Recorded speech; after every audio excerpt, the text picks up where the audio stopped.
अस्सलामुअलैकुम, आप देख रहे हैं स्पोर्ट्स बज़ और मैं हूं लुकमान अली। वेस्ट इंडीज़ के खिलाफ पाकिस्तान ने आज अपना पहला टी20 मैच खेला और वेस्ट इंडीज़ को शिकस्त देकर पाकिस्तान ने 3 टी20 मैचेस पर मुश्तमिल सीरीज़ का पहला मैच जीत लिया है। और इस पहले मैच में पाकिस्तान ने पहले बैटिंग करते हुए 178 रन बनाए थे। जवाब में वेस्ट इंडीज़ की टीम 164 रन ही बना सकी। पाकिस्तान की तरफ से साइम अयूब अच्छा खेले और आज उन्होंने 57 रन किए 38 बॉल पर और आज मैन ऑफ द मैच भी करार पाए साइम अयूब। और साइम अयूब एक लंबे अरसे से एक अच्छी इनिंग के मुतलाशी थे कि कुछ अच्छा खेलें। जब से वो इंजरी के बाद वापस आए हैं तो तब से ही कुछ स्ट्रगल कर रहे थे और बात भी हो रही थी कि साइम उस तरह से नज़र नहीं आ रहे। बट साइम अयूब ने आज कुछ अच्छा खेला है और उनके अच्छे रन्स की बदौलत ही पाकिस्तान अच्छा टारगेट देने में कामयाब हुआ। और बाकी फ़खर जमान ने 28 रन किए हैं और हसन नवाज़ ने 24 रन किए हैं। इनके अलावा कोई और बैट्समैन ज़्यादा अच्छा परफॉर्म नहीं कर पाया। बॉलिंग की अगर पाकिस्तान की तरफ से बात करें तो 3 विकेटें हासिल की हैं मोहम्मद नवाज ने और इसी तरह से 2 विकेटें हासिल की हैं आज साइम अयूब ने। लेकिन पाकिस्तान के जो मेन बॉलर्स हैं शाहीन शाह अफरीदी और इसी तरह से हारिस रऊफ, दोनों को डेथ ओवर्स में कुछ महंगे साबित हुए हैं। खास तौर पर हारिस की बात करें तो उन्होंने 41 रन दिए हैं आज मजमूई तौर पर। इसी पर बात करेंगे कि आज के मैच में क्या कुछ चलता रहा। हमारे साथ मौजूद हैं senior sports journalist Naseem Rajput साहब। नसीम राजपूत साहब, बहुत बहुत शुक्रिया सर, आपने हमारे लिए वक्त निकाला। आज पहला टी20 मैच था। सबसे पहले तो इस कामयाबी पर आप क्या कहेंगे कि पाकिस्तान की वेस्ट इंडीज़ के खिलाफ, लेकिन कहीं ना कहीं ऐसा लग रहा था कि एक बार वेस्ट इंडीज़ पाकिस्तान से मैच लेकर निकल रहा है। Thank you very much Luqman, आपने मुझे मौका दिया। सबसे पहले तो मैं बात जरूर करूंगा कि पाकिस्तान की पूरी कौम को मुबारक हो जी। हमारी टीम ने आज वेस्ट इंडीज के खिलाफ फतह हासिल की, वरना लोग कह रहे थे जी बांग्लादेश से मैच खेल रहे हैं आप, अपने मुल्क में 3-0 जीत गए, आप वहां जाके मैच हार गए। तो हमने वहां जाने के बाद सीरीज का आगाज किया, 14 रन से मैच जीतने में कामयाब हुए। उसमें कई अच्छे फीचर्स हमें दिखाई दिए, जिसमें साइम अयूब के रन बड़े दिन के बाद हमें दिखाई दिए। 57 रन उन्होंने स्कोर किए और वो लीडिंग स्कोरर भी थे और उन्होंने लीड किया अपनी टीम को। हमने एक चीज देखी, हमने अपने बैटिंग ऑर्डर को शफल किया। हम फखर जमान को 3 नंबर पर लेकर आए और साहबजादा फरहान को हम ऊपर ले गए। पहले दोनों लेफ्ट हैंडर्स आगाज कर रहे थे इनिंग का, अब हमने राइट और लेफ्ट का कॉम्बिनेशन किया।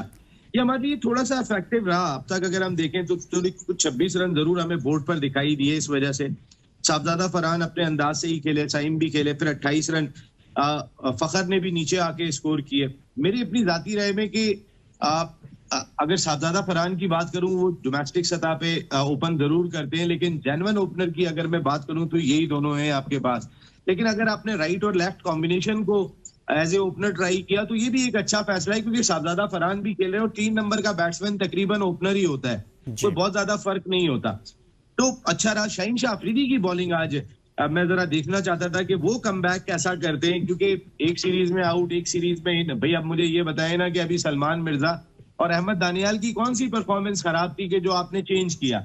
बिल्कुल। और सलमान मिर्जा और दानियाल से पहले शाहीन ही बनते थे आपकी टीम में, क्योंकि शाहीन लीडिंग विकेट टेकर थे आपकी पाकिस्तान सुपर लीग में, अपनी टीम को टाइटल जिता के आ रहे थे अपनी कप्तानी में। तो उनकी एटीट्यूड का प्रॉब्लम, अभी कोई खबरें इस तरह की भी आ रही थी कि जी वो सलमान आगा के साथ कोई बात हो गई, उनकी खबरें ही निकलती रहती हैं। एक शाहीन ही क्यों? मेरा सवाल यह है, देखें आपको हैंडलिंग आनी चाहिए प्लेयर्स की। क्रिकेट बोर्ड हो या टीम मैनेजमेंट हो, इनका काम होता है घर के बड़े का, और जो टीम के प्लेयर्स होते हैं वो उस घर के बच्चों की तरह होते हैं। आपने उन्हें बच्चों की तरह, हर बच्चे का रवैया एक जैसा नहीं होता, उसकी आदतें, उसके अतवार एक जैसे नहीं होते। आपने माजी में बहुत प्लेयर खत्म किए हैं। शुएब अख्तर की आपने बॉलिंग कम की है कि भाई एटीट्यूड प्रॉब्लम है। ओ भाई वो बॉलिंग तो देखो, वो सर फाड़ रहा है लोगों के, वो कहां से मिलेगा दूसरा बॉलर? आपने इसके एटीट्यूड प्रॉब्लम है, उसकी क्रिकेट कम कर दी। उमर अकमल, ऐसा टैलेंट पाकिस्तान का बैटिंग में जो जाया हुआ है, मुझे नहीं लगता कि हमने कोई इतना बड़ा टैलेंट जाया किया हो।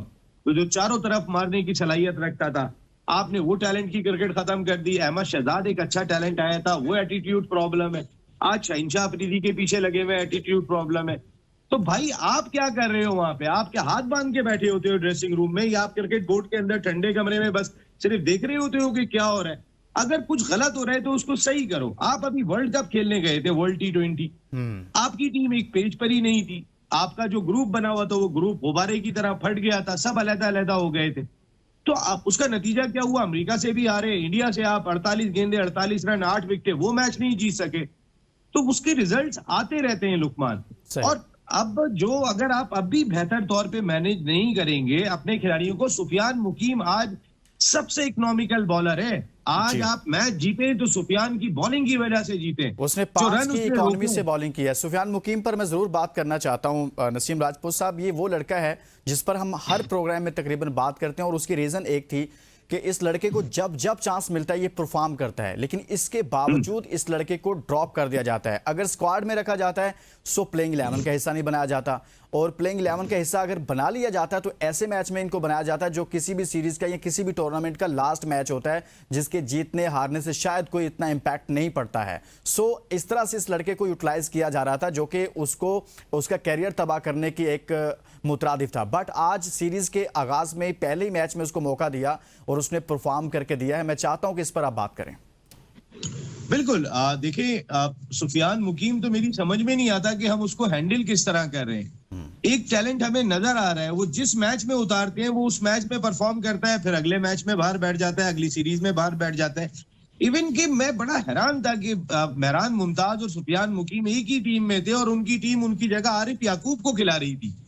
आरिफ याकूब अच्छे बॉलर है, उन्होंने डोमेस्टिक क्रिकेट में बहुत सर्व किया, लेकिन अब वो एक उस एज में आ चुके हैं कि आपको अपना फ्यूचर भी देखना चाहिए। और सुफियान मुकीम को मेरे ख्याल 3 मैच मुश्किल से आपने 4 मैच दिए होंगे, वो तो सारे मैचेस खेलने वाला प्लेयर था। आपने तो अपने प्लेयर बनाने, हम प्लेयर बना नहीं रहे। देखिए, आपने गलत टाइम पे चांस दिया था सलमान मिर्जा को और अहमद दानियाल को, जो परफॉर्म करके गए आपने उनको बाहर बैठा दिया। तो जो फिर परफॉर्मर क्या कहेगा कि मेरी परफॉर्मेंस का फायदा क्या है कि मैं परफॉर्म करके टीम में नहीं हूं। हालांकि उन्हें आपको शुरू में शामिल ही नहीं करना था।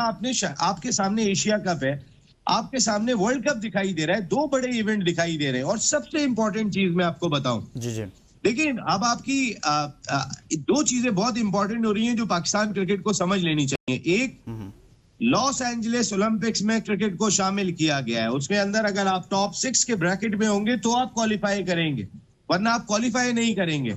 और हम टॉप 6 के ब्रैकेट में काफी अरसे से नहीं है। इसी तरीके से अगर मैं बात करता हूं टेस्ट क्रिकेट की, तो अब 2 टीयर की बात हो रही है कि 6 जो टॉप की टीम है वो टॉप 1 में खेलेंगी और बाकी टॉप 2 में खेलेंगी। तो अब हम क्या जिम्बाब्वे से खेलेंगे, हम क्या अफगानिस्तान से खेलेंगे? हमारी ये स्टैंडर्ड रह गया है। तो हमें अपनी क्रिकेट को बेहतर करने की और संजीदगी से बेहतर करने की जरूरत है।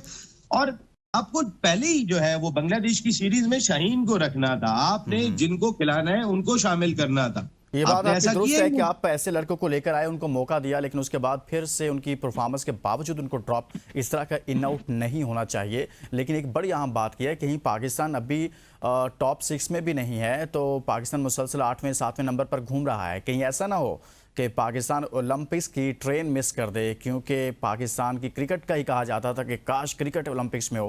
कहीं ऐसा ना हो जाए। एक ब्रेक के बाद मजीद बात करते हैं आज के मैच के हवाले से। Stay with us.